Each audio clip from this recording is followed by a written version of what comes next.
y vamos ya con los ponentes de esta mesa. Dejadme que les vaya saludando. Primero, Marta Campello. ¿Cómo estás, Marta? Hola, Vicente. Muy buenas tardes. Encantada de estar con vosotros. Marta Campello, gestor, socia de Avante también.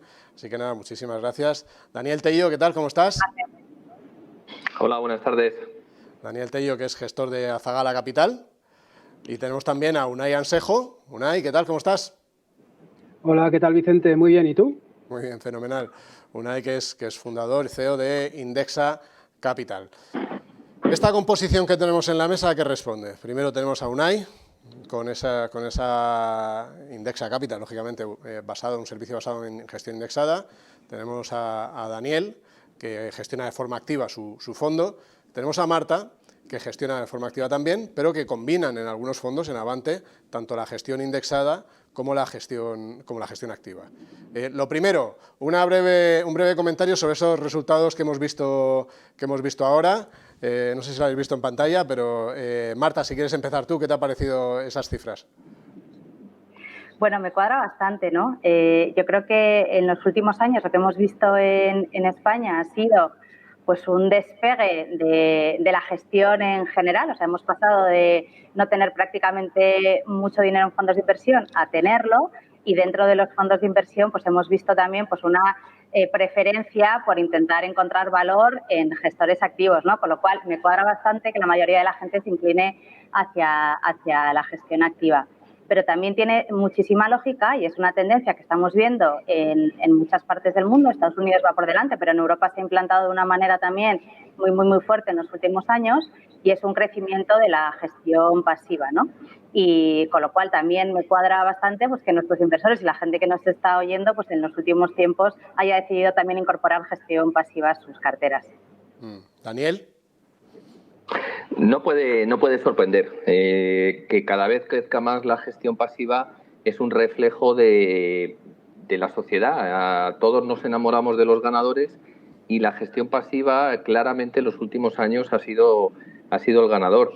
Eso no significa que la gestión activa no tenga que coger ese testigo y porque no haya funcionado durante un número de años, como por ejemplo las small caps, no hay que renunciar a la filosofía de inversión en la que tú te sientes más cómodo. Y hay una cosa que hay que agradecer mucho a la gestión pasiva, es la reducción de costes. No podemos ir en contra de la evolución natural de las cosas y la reducción de costes es algo que está aquí y está para quedarse y hay que adaptarse y aceptarlo. Muy bien. ¿Y Unai, cómo ves? Pues efectivamente es un fiel reflejo, yo creo, de lo que hay de forma general entre los clientes finales. Hasta la fecha, o hasta hace 5 años, el mayor crecimiento de la gestión indexada no provenía de inversor final, sino que provenía de inversor profesional, de selector de fondos, de grandes planes de pensiones, etcétera, ¿no? Entonces, toda esta nueva discusión que hay en la calle sobre gestión indexada y activa, en realidad a nivel profesional era algo que ya venía mucho tiempo ocurriendo, y ya los asset allocators, ¿no? Los asignadores de carteras ya venían dando peso a la gestión indexada de manera muy importante desde hace bastantes años. Mi sensación, ¿no?, es que el inversor final ahora está digamos, haciendo catch up con el inversor profesional, pero todavía hay un camino por delante de crecimiento para la indexada extremadamente fuerte, ¿no?, especialmente en España y en Europa, viendo cómo está Estados Unidos, ¿no?, donde ya allí más del 50% de la inversión en fondos de inversión es inversión en fondos indexados. Voy a ir con Marta. Marta, casi por alusiones también, como gestora profesional que gestiona tanto carteras en las que se combina fondos de gestión activa y fondos de gestión indexada, o ETFs o fondos indexados. Vosotros, ¿qué criterio tenéis al final para seleccionar un tipo de inversión u otra? En darle un peso u otro, porque prácticamente en muchas carteras ya tienen peso ambos estilos, ¿no? Es una pregunta muy interesante. Yo creo que cuando nosotros decidimos seleccionar un tipo de gestión u otra, al final lo que no tenemos que olvidar es que estamos construyendo una cartera. O sea, una cartera, al final, es como si estuviéramos haciendo un plato con un montón de ingredientes, pero esos ingredientes luego tienen que resultar en que el plato esté rico y que la cartera sea robusta. Entonces, hay una primera parte que yo creo que tiene que ver con la conveniencia o con la idea de inversión en sí. Es decir, dónde encontramos un mejor retorno, rentabilidad-riesgo en una idea determinada. Y puede ser una idea más de asset allocation, es decir, si renta fija o renta variable, dentro de la renta variable una zona geográfica o dentro de una zona geográfica un estilo concreto, si tiene que ser value o tiene que ser growth, etcétera, etcétera. Con lo cual, tienes que ir un poco desde la idea, que es lo más importante, y la última decisión es el instrumento o el vehículo, ¿vale? Entonces, muchas veces nosotros nos inclinamos por la gestión pasiva, que puede ser a través de un ETF, como tú decías, un fondo indiciado, incluso un futuro, algunas veces, cuando lo que más nos importa es la beta. Es decir, me importa mucho más acertar con la idea de inversión que acertar con el instrumento, o más bien, no me puedo permitir acertar con la idea de inversión, pero luego fallar en que el gestor A o el gestor B no consiga replicarme 100% la idea que hay detrás, ¿no? O se pueda desviar o tengo un tracking error muy alto, ¿vale? Entonces, eso sería lo más importante. Normalmente, y después de muchísimos años de experiencia, lo que hemos observado es que hay mercados que son más eficientes que otros, en general. En Europa, por ejemplo, nos cuesta poco encontrar gestores activos que aporten valor, es decir, hay probablemente más campo, más dispersión o mucho más valor fuera de los índices o fuera de los grandes índices, con lo cual hay mucho campo para la gestión activa y encontramos una gestión activa bastante exitosa. En el mundo de la inversión global, si estás comparándote, por ejemplo, con el índice mundial en euros, ¿vale? Por poner una referencia sencilla, también es razonablemente fácil encontrar gestores activos que sean capaces de sacarle chispas a los índices. Probablemente el mercado que es algo más challenge, ¿no? O algo más difícil para la gestión activa es el mercado americano, que también tiene que ver un poco con lo que antes decía Unai, o sea, es una propia tendencia que el mercado se ha retroalimentado a sí mismo con el crecimiento tan fuerte que ha habido en gestión pasiva, ¿no? Con lo cual, yo lo que te diría es tratar de tener una cartera que sea robusta, que no sea una sucesión de líneas sin ton ni son, sino que entre sí tengan un sentido, que tengan que encajen bien entre sí. Cuando lo más importante es la beta, vamos directamente por la gestión pasiva. Cuando queremos añadir algo o cuando no nos importa mucho poder tener un momento de underperformance en el corto plazo, pero que pensamos que podemos capturar mejor la idea a través de un gestor activo, apostamos por gestores activos. Y luego, muchas veces también lo haces con un criterio de gestión del riesgo, ¿vale? Pues hay una serie de fondos o una serie de gestores que normalmente consiguen darte una cierta protección en mercados bajistas, ¿no? Lo que se llama el ratio de captura en las subidas y el ratio de captura en las bajadas. Bueno, pues cuando quieres tener un ratio de rentabilidad-riesgo algo más elevado o reducir el riesgo de la cartera, a veces meter ideas de este tipo que sabes que se pueden quedar un poquito atrás en momentos de recuperación del mercado, pero que lo pueden hacer bien en momentos de caídas del mercado, ahí también nos sentimos mucho más cómodos con la gestión activa. Pero yo creo que en esta mesa probablemente yo tengo la mejor de las dos situaciones, porque puedo elegir tanto la gestión activa, con la que nosotros estamos encantados desde hace 20 años, y sin embargo ahora tenemos lo mejor del instrumento de gestión pasiva, que te permite ganar exposición con unos costes muy reducidos, con una rapidez y con una facilidad a la hora de implementar estas decisiones, que es muy interesante también. Vamos a ver ahí qué opina, ahora voy con Daniel también, pero Unai, vosotros al final tenéis carteras, en vuestro caso son de fondos indexados. ¿Vosotros veis realmente que hay mercados en los que quizá no es tan eficiente esa opción indexada y quizá tendría sentido apostar en algunos mercados por gestión activa? Sí, a mí la verdad es que esta discusión sobre indexación o gestión activa me encanta, ¿no? Llevo metida en ella desde que fundé Indexa Capital y al final yo creo que es muy importante bajar a los datos. Yo creo que eso es lo que ayuda a hacerse uno mejor a la idea de este tipo de discusión, ¿no? Entonces, justo antes de la charla, ¿no? Me he descargado el último informe que publica semestralmente SPIVA, que es el Standard & Poor's Index versus Active. Es un estudio que semestralmente publica Standard & Poor's y que analiza la rentabilidad de los fondos activos para todas las geografías, Estados Unidos, Europa, y básicamente compara, ¿no? Qué porcentaje lo han hecho mejor frente a sus índices, ¿no? Entonces, en el informe de Estados Unidos, que es el que más tiempo tiene, que son 15 años, solo un 10% de los fondos de gestión activa lo han hecho mejor que el fondo indexado. ¿Qué significa? Que hace 15 años, si tú hubieras elegido un fondo para el largo plazo, en el 90% de los casos hubieras estado peor que con un índice. Se dice fácil, pero fijaros, es solamente un 10%. Pero es más, de los últimos 10 años, si coges periodos anuales, en todos ellos, el porcentaje de fondos que lo han hecho peor que los índices es superior al 50%. Eso en Estados Unidos. Y en Europa, la cifra no es muy distinta, no son 15 años, la historia que hay es un 10%, pero solamente un 12% de los fondos lo han hecho mejor que sus índices representativos. De tal forma que también, de nuevo, prácticamente cuando estás eligiendo un fondo activo tienes que saber que la estadística está en tu contra. Lo normal, en el 90% de los casos es que te vaya mejor con el fondo indexado. Pero es que además, y ahora voy a lo de mercados más pequeños, pero es por poner los datos, ¿no? Luego hay gente que dice, bueno, pero hay un 10% de fondos que lo han hecho mejor, pues coge esos y ya está, ¿no? Esos son los buenos. Pero es que luego, claro, no es lo mismo el que lo ha hecho bien que el que lo va a hacer, es decir, el que lo ha hecho mejor que el índice que el que lo va a hacer mejor que el índice en el futuro. Para eso hay dos tipos de estudios, que son estudios de persistencia, y lo que se observa es que el que lo hace mejor que los índices en el pasado no lo va a hacer mejor que los índices de manera significativa en el futuro, lo va a hacer un porcentaje similar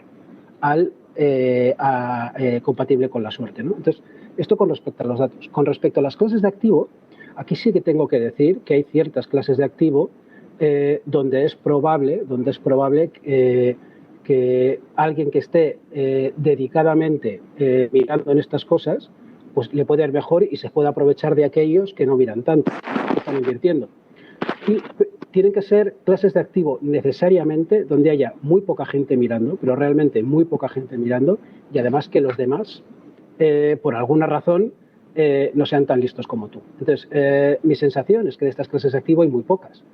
Yo siempre he pensado que una clase de activo donde sí se puede aportar valor como gestor activo es el capital riesgo, y básicamente es porque no está cotizado.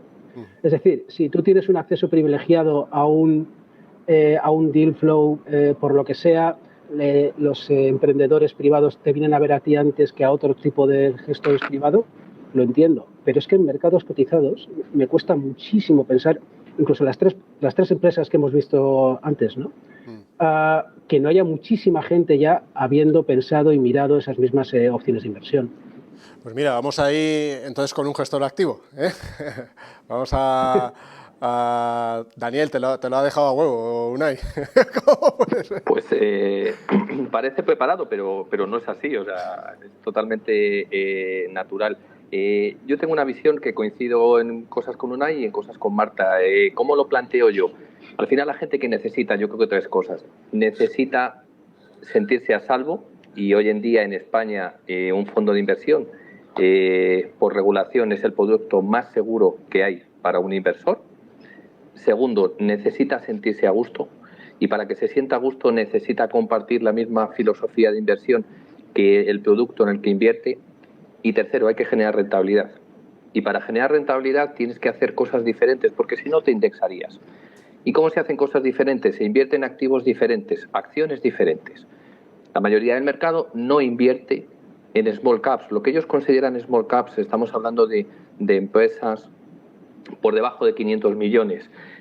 Nosotros lo miramos de otra manera. Para nosotros small caps son empresas de menos de 100 millones. Y dirás, oye, pues es que son pocas. No.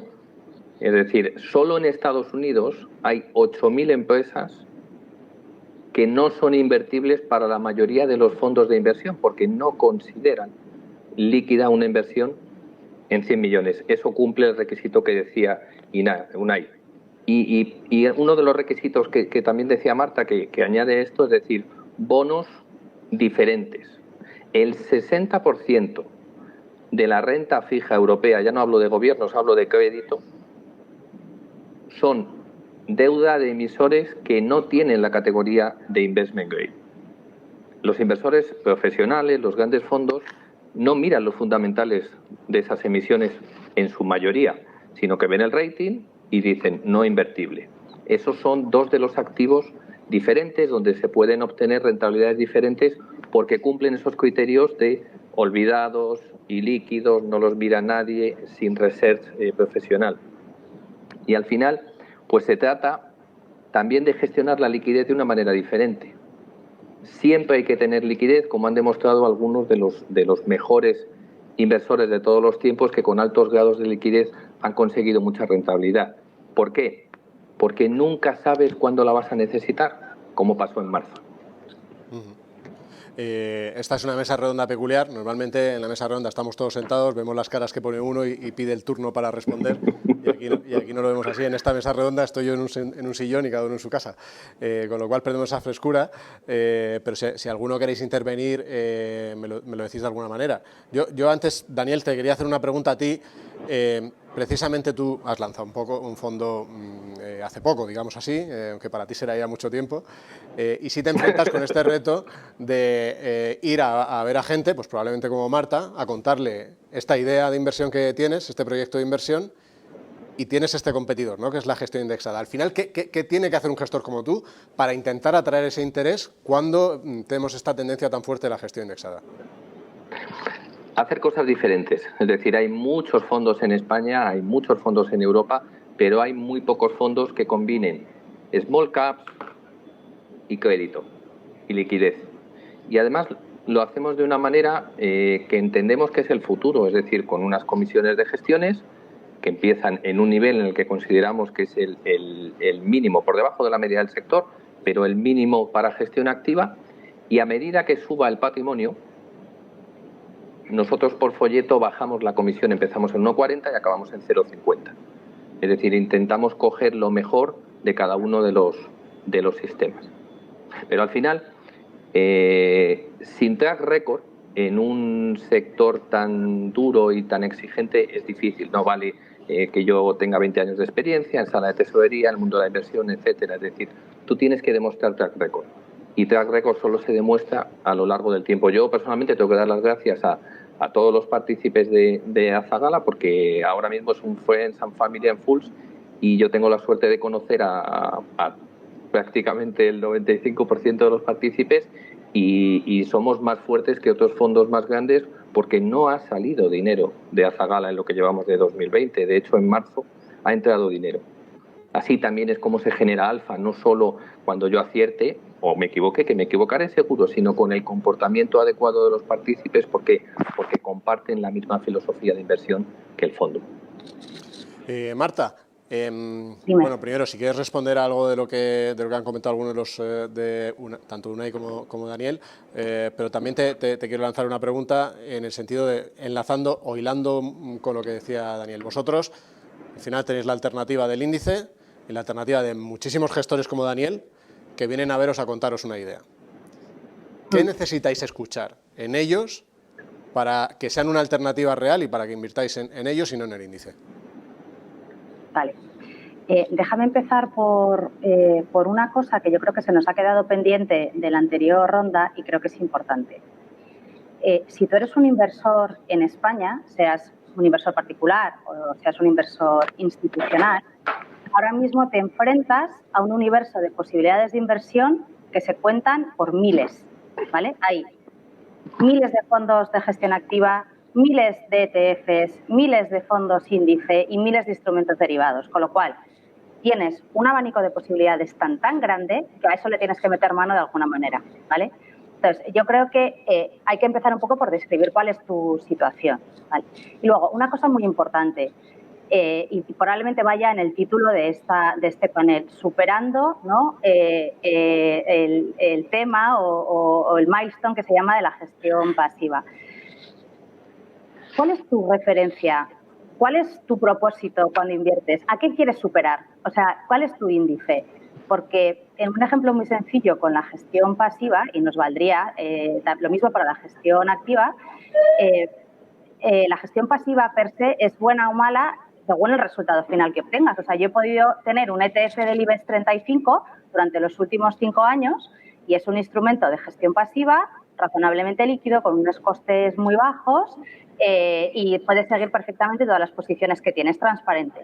Pero he podido tener un ETF del SP500 y mi vida en los últimos 5 años me ha cambiado muchísimo. En uno, pues he ganado un montón de dinero y en el otro lo he perdido. O sea que no es tanto el instrumento, gestión activa, gestión pasiva, sino muchas veces la idea de inversión que hay detrás y la construcción de la cartera, qué rentabilidad quieres tener, cómo vas haciendo el seguimiento, con qué benchmark te mides, etcétera, etcétera. ¿Vale? O sea que yo creo que esto es un elemento que es un poco de perogrullo, pero que es importante.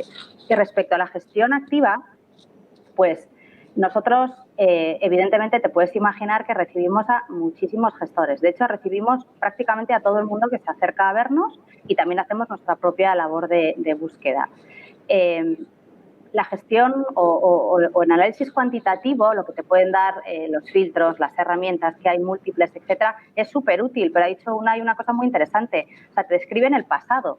Es lo que han hecho los fondos en un entorno determinado, que muchas veces, a veces que ni siquiera es mérito suyo, es el mérito del sector en el que han estado o de la beta a la que se han subido, ¿no? Y lo importante es generar rentabilidad hacia el futuro, con lo cual muchas veces tú tienes que intentar tener tu propia idea de inversión de aquello que piensas, que por el entorno en el que estás, por la crisis que acabas de atravesar o por el perfil de riesgo que quieres añadir a una cartera, tienes que tener. O sea, como gestor activo de una cartera que puede combinar ambos tipos de gestión, tienes que ir tomando tus decisiones por el camino, ¿vale? Con la idea de generar una rentabilidad que sea razonable, que sea positiva, que sea con menos altibajos, etcétera, etcétera. Entonces, los gestores, lógicamente, todos nos cuentan por versión de sí mismos. Nosotros siempre decimos que los gestores son platónicos, pero nosotros tenemos que ser socráticos a la hora de construir carteras. Lo primero es que la idea que nos proponen nos parezca interesante como idea en sí misma, o sea, que tenga sentido desde el punto de vista de inversión. Luego miramos muchísimo al proceso de inversión, cómo toman las decisiones, si se enrocan o no cuando se equivocan en algo, la frescura que tienen a la hora de cambiar su tesis de inversión, el nivel de diversificación de la cartera, cómo hacen la gestión del riesgo, cómo toman las decisiones si el gestor principal no está al cargo, si es un equipo, si es consensuada, etcétera, etcétera. O sea, la parte cualitativa yo creo que cada vez es más importante. Y ahí, como inversores, que luego tenemos que dar explicaciones a otros inversores, la parte de comunicación y de transparencia es fundamental, ¿vale? O sea, no nos sentimos nada cómodos con las cajas negras, con independencia de que las cajas negras sean estupendas desde el punto de vista de resultados, ¿vale? Entonces necesitas un confort, ¿no? Que lo decía también antes Daniel a la hora de invertir. Y desgraciadamente hay tantísimas opciones a la hora de invertir que es imposible poder invertir en todas, porque tendrías una cartera infinita y eso tampoco tiene sentido, ¿vale? O sea que muchas veces le metes la parte cualitativa de transparencia, de evolución del patrimonio, de que no tengas una posición relevante en un solo fondo, que no estés en un fondo donde le está saliendo muchísimo dinero, porque al final te quedas como último inversor. Entonces, hay muchas cosas más allá de la parte puramente cuantitativa o de fijarte solamente en la rentabilidad pasada, porque esa es la parte fácil del trabajo. Y probablemente si construyéramos una cartera fijándonos únicamente en la rentabilidad pasada de los últimos 5 años, tendríamos una cartera horrorosa probablemente para los próximos 5 o 10 años, ¿no? Y luego, a la hora de evaluar la gestión, yo creo que es importantísimo el plazo. O sea, los gestores activos, por definición, viven muchísimos periodos de underperformance y esto es parte de lo que tienes que vivir para poder aspirar a mejores rentabilidades en el futuro. Entonces, yo creo que es muy importante el nivel de tolerancia que tengas tú a esa incomodidad de ver que a veces el mercado te vapulea, pero que a veces es el único camino necesario para poder hacer cosas diferentes y poner premios en el largo plazo. Pero cada uno tiene que poner cuál es su plazo, cuál es su largo plazo y cuál es su criterio de tolerancia a este underperformance. Vamos, la verdad es que son temas que a mí me parecen súper interesantes, pero de tiempo vamos justos. Entonces, os voy a hacer un par de preguntas más y os voy a pedir un poco de brevedad a cada uno en las respuestas. Hay una que hay que tocar en esta mesa sí o sí, que son las comisiones. ¿De acuerdo? Unai, vamos a empezar por ti aquí. Acabamos de tener una vez más la conferencia de Warren Buffett, en la que ha vuelto a decir la importancia de pagar las comisiones mínimas posibles en este sentido. ¿Qué estáis haciendo vosotros? ¿Hacia dónde creéis que va? ¿Dónde creéis que está el límite en comisiones de la gestión indexada? Bueno, me alegro mucho de esta pregunta. El eslogan de Indexa es que menos costes es más rentabilidad. Así que esto sienta un poco la base de lo que yo pienso, ¿no? Que es contraintuitivo, porque la gente piensa que pagando más en la gestión de activos en principio recibes algo mejor, pero es lo contrario, y eso son puras matemáticas. Entonces, ¿hacia dónde va la industria en gestión indexada en la rebaja de comisiones? Pues yo creo que va hacia donde van los mercados competitivos. Al final va donde el beneficio que obtienes va bajando, y lo que hay que hacer es muy eficiente en ver cómo gestionas esos márgenes que se van reduciendo poco a poco. En Estados Unidos se han visto ya incluso fondos indexados que pagan comisiones, ¿no? Al revés. Yo eso sí que creo que eso no es sostenible. Al final, si no cobras por tus servicios, el producto eres tú. Entonces, o bien te querrán vender otra cosa, o bien eventualmente te venderán a ti como producto, ¿no? Pero por eso mismo hay que procurar pagar lo menos posible, pero siempre de manera sostenible. Eso es lo que yo opino. Daniel, en esta tú has comentado ya ese sistema escalado que tienes, que según vas creciendo vas teniendo ganas. Pero ¿dónde crees tú que está el límite para un gestor activo en cuanto a comisiones, teniendo en cuenta que tenemos fondos, como decía Unai, que incluso llegan a pagar a la gente? Depende de los costes del sector.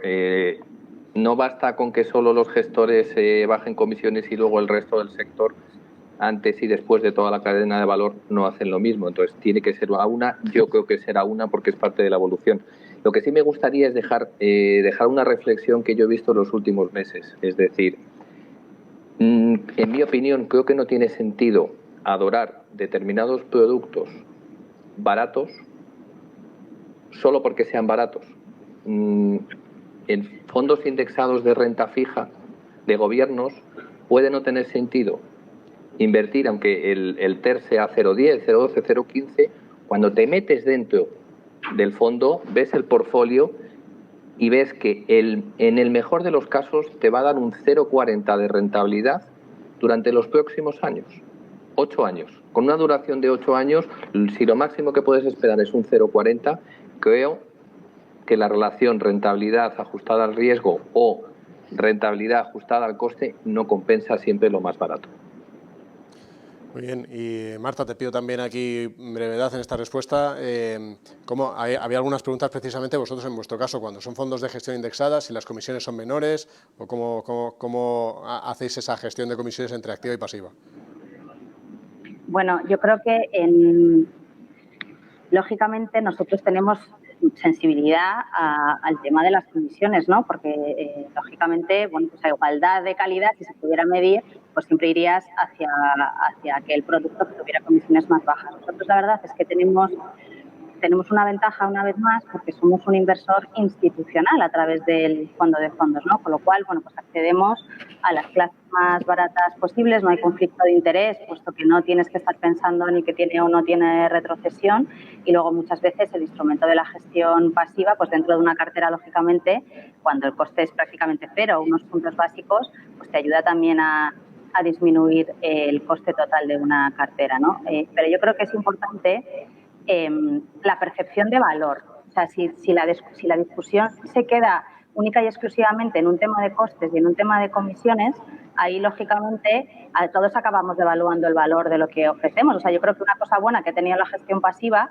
es que probablemente ha forzado una cierta rebaja de precio en cosas que a lo mejor no estaban justificadas o donde al final has podido percibir que el valor pues se lo quedaba un distribuidor o se lo quedaba un comercializador y no necesariamente se lo quedaba el gestor, ¿vale? Entonces, yo creo que ese es un punto importante a veces también de cómo ha funcionado la industria de activos. Pero yo creo que sí que es importante que el cliente o el inversor perciba que está recibiendo un valor justo por el precio que está pagando, ¿vale? Entonces, todas las casas de inversión, cuando hacemos nuestra propuesta, y en nuestro caso, pues somos fondos de fondos, donde elegimos productos que son los más baratos posibles dentro de cada una de sus gamas. Esa carcasa del fondo de fondos tiene un precio que es una comisión y nosotros, por la comisión de ese producto, ofrecemos un montón de servicios a nuestros clientes de planificación financiera, de seguimiento de la cartera, de estar pendientes con ellos, de tener conversaciones más allá del mundo financiero, que esperamos que a los clientes que eligen esta opción de trabajar con una compañía como Avante les genere mucho valor, ¿vale? Pero no nos quedamos únicamente en una discusión de la comisión del fondo de inversión, porque lógicamente cuanto más cercana a cero, pues mejor. Yo creo que lo importante es que cada uno se sienta más o menos a gusto, perciba un valor razonable por la comisión que está pagando, ¿vale? Y afortunadamente los clientes hoy en día tienen muchísimas opciones en el mercado para poder elegir también qué tipo de relación quieren con una entidad financiera. Hay gente que quiere relacionarse a través de un ordenador, hacerse su cartera o meter sus datos en un algoritmo y que le devuelva una solución. Hay clientes que necesitan el contacto humano, el contacto con un asesor, el contacto con un gestor, el tener 800 conversaciones durante la era del confinamiento. Bueno, pues yo creo que hay que elegir la fórmula que más contento deje a cada uno y, lógicamente, tratar de ser lo más competitivos posibles en este entorno de mercado que sabemos que es complicadísimo porque la competencia es brutal y fijaos la cantidad de gestoras extranjeras que siguen llegando a España todos los años, con lo cual la competencia no deja de aumentar. Es tremenda la competencia en este sector y no solo entre el propio sector, sino, como decimos, con los índices, que son, yo creo, el enemigo más complicado, o por lo menos eso es lo que nos están mostrando los datos de flujo, con ese crecimiento en flujos de gestión indexada, sobre todo en Estados Unidos, ¿no? En España todavía no tanto como hemos visto, en Estados Unidos sí. La última pregunta os la voy a hacer muy rápida, esta sí que va a ser muy rápida. Esto es un evento de ideas de inversión, con lo cual una idea de inversión. En el caso de Daniel, dinos muy rápidamente una compañía que tengas en cartera y 30 segundos. Y Marta y Unai, os voy a pedir que nos digáis una idea de las que... Marta, una idea de un activo, si os parece, o qué activo estáis viendo más interesante, y Unai, pues de lo que tú quieras. Pues lo tuyo, como no haces previsiones. Pero bueno, vamos. Daniel, rápidamente, que tengo 2 minutos, me están mirando mal ya por aquí. Muy rápido. No tener en tu cartera hoy small caps es como ir a Valencia y pedir la paella con guisantes. No tiene sentido. La principal posición que tenemos en cartera es Western Corp, y no es porque tenga el mayor potencial de beneficio, sino porque si se liquidara mañana la compañía, valdría un 50% más. Tiene 2 negocios, sector asegurador, que lo ha contado Javier de Oros de maravilla. Esta aseguradora todavía está más barata que Catalana Occidentes, y una gestora de fondos de crédito con rentabilidades de doble dígito, con una exposición a su cartera que ningún riesgo supone más del 1% individual, y tiene una protección de un loan to value del 60 y tanto %. Es decir, podría perder la cartera un 30 y tanto % y no afectaría. Y esa gestora está a 13 millones, valor en libros, teniendo 1.300, que con las últimas transacciones que se han hecho debería valer 30, 40 o 50. Muy bien, fenomenal, has cumplido. Unai, ¿qué dirías? Sí, yo... los que conocen Indexa se van a sorprender de la respuesta, pero vamos, yo lo que recomiendo es que la gente compre el mundo de manera diversificada y con bajo coste, y a través de fondos indexados. Es que de verdad, es que las probabilidades de que te vaya mejor que con otra opción donde te dediques a pagar muchas comisiones, a pagar asesores, a pagar gestores, es una contra 10. Igual tienes suerte, pero tienes que tener en cuenta que es suerte. Y entonces, de la misma forma, ¿no?, que nosotros para nuestro patrimonio pues, es exactamente lo que hacemos, invertir, procurar diversificar al máximo con bajo coste, porque hay veces que uno querría invertir en algunas clases de activo, ¿no? Pero lo cierto es que solamente se puede hacer de forma cara. Entonces, pues la sacas fuera, porque la premisa, de verdad, es pagar un 2% cada año parece una tontería, pero es que a lo largo de 10 años es un 20%. Más si se compone, y a lo largo de 20 años, que es que uno cuando empieza a invertir va a estar 20 años invertido, pues es un 50% de tu patrimonio. Entonces, partiendo de la base que hay que pagar poco, la mejor recomendación que puedo hacer es comprar el mundo con fondos indexados, y si se abre una cuenta en Indexa Capital, pues es mucho mejor. Marta, 30 segundos, Bueno, pues tengo yo- 29. Yo coincido con Unai en estar invertido en el mundo y de manera diversificada, ahí estamos completamente de acuerdo. Pero bueno, me vais a dejar reivindicar la gestión activa y voy a compartir con vosotros uno de los fondos que incluimos a finales del año pasado en la cartera de nuestro fondo Avante Equity Managers. Es un fondo que invierte en el mundo, invierte en los ganadores del futuro.